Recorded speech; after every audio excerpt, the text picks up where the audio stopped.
You may recall when the war in Afghanistan ended, the focus quickly turned to getting America's allies out of that war-torn country. AfghanEvac is a cross-partisan group that works to honor the promises made to the Afghan people who helped us, who helped Americans during the war in the Middle East. Right now, this week, the founder and president, Sean Van Diver, has been on Capitol Hill. He's been trying to find a way to continue to help those allies. It hasn't been easy, even though the political landscape is changing, and he joins us now in studio. And Sean, so let me ask a basic question. How is that political landscape changing and why? Sure. Well, thank you so much for having me on today.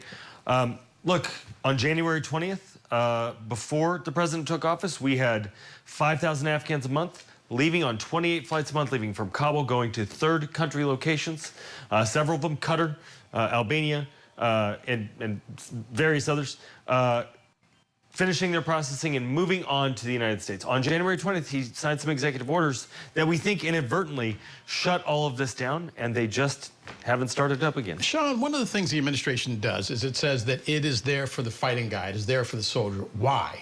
Why is this now happening? Because so much of the criticism was leveled at the Biden administration for the Afghan withdrawal that you would think that this would be the administration that would say, we're going to get it right.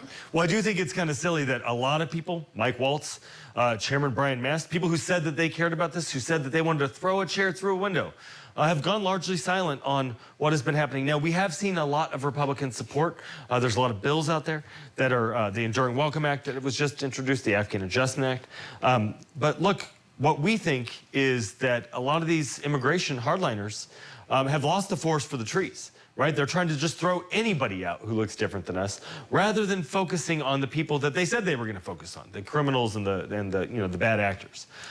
We're seeing wartime allies get snatched up from court, where they're showing up on their own to follow their immigration process and thrown into detention for no reason. You said this is because they don't look like us. What did you mean? Look, I mean, it's no secret, right? I don't see a lot of Irish folks or English folks or others who look like me getting snatched up by ICE. It seems to be a lot of folks that have a little bit more melanin in their skin. Robert Law, now the Undersecretary of Homeland Security.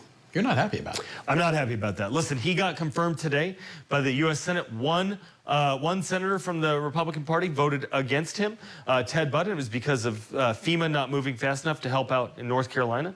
That man never should have been confirmed, because he is one of the people responsible, we understand, for ending temporary protected status for Afghan allies, and we understand that he is a driving force behind not allowing Afghans to continue coming here, and in fact, maybe even deporting our special worker visa holders who have arrived right here in the United States already. Let me ask you this. What happens if they go back to Afghanistan? They're dead. If they go back to Afghanistan, these men and women who served alongside us, who helped us, no doubt, they're absolutely dead. And it's not like the Taliban is sitting at the airport with a folding table and a resume check to see, what they did for the United States. This is anybody who had a relationship with us, anybody who's been here. They're in trouble if they get sent back. If the administration says, we didn't know that, you say what? I'd say they're full shit. That's not true. They do know that. Anybody who has eyes and ears knows that. In fact, a lot of them were making that point during the withdrawal. We know that it's dangerous for these folks who stood up for the idea of democracy.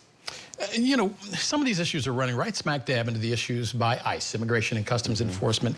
The Guardian had a story of an Army vet who protested the administration's immigration policies.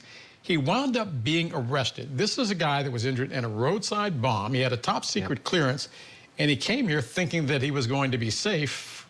So what happened? Look, this guy got arrested, was an Army veteran, right? He's an American citizen. This is a man who served our country. And he got a visit from the FBI because he was at a protest. Listen, I've been a pretty vocal guy. I'm a little bit worried that the FBI is going to show up at my house because I disagree with the president. And so many people across this ecosystem of folks that are from every part of the American experience, Republicans and Democrats, are standing up and having the courage to speak out and say that, no, we have to stand by our allies for not only today's national security, but our national security in the future. You're also joining battle buddies. You want to be there when some of these people come out of court. What do you do? Are you afraid that you may wind up face to face with somebody in uniform who just yesterday might have been one of your comrades in arms? We've done that. We've shown up at the San Diego court. ICE called Federal Protective Service. They brought in riot police because 10 veterans showed up in our veteran t-shirts saying that we wanted to stand there with our Afghan allies. We weren't stirring up trouble. We were just there to stand shoulder to shoulder with our allies like they stood with us. And these guys got spooked and called their backup on us. What are the soldiers that you're running into, the National Guard members who may be there to back up ICE? What are they saying when you say, hey, guys, we're on the same team? We haven't run into any of those folks in court, but I have a lot of friends in the National Guard, and people are not happy that their service is being weaponized against the American people and against our hardworking immigrants just to make a political point. Don't want to let you go without talking about AfghanEvac. Sure. What does it do? Listen, AfghanEvac is a 501c3 nonprofit. We bring all parts of the American public together to support our wartime allies and make sure that we keep our promises to them. And folks out there, if you are interested in getting involved, you can hop on the internet. You can go to AfghanEvac.org/donate to support us. You can go to AfghanEvac.org/policy to see what we're doing, and AfghanEvac.org/battlebuddies to sign up to stand with our wartime allies in court. Final question before I let you go. Are you optimistic? I am. I think that the American public and Congress are going to get our footing, and we're going to get this right. Members of Congress have introduced the Enduring Welcome Act, the Afghan Adjustment Act, and we know that this population has strong bipartisan support, and we know that 90% of the American public supports these efforts, and we know that Americans trust veterans. Would it help if people stopped saying thank you for your service if they knew what was going on? Because these are people that they should be thanking for their service as well. Yeah, look, I view our wartime allies as every bit the veteran that I am. If somebody wants to thank me for my service or thank a wartime ally for the service, what they need to do is call their members of Congress, let them know that they care about this and that they stand with our wartime allies. Sean Vandiver is the president and founder of AfghanEvac. Sean, thanks for being with us. Thank you so much, Tom.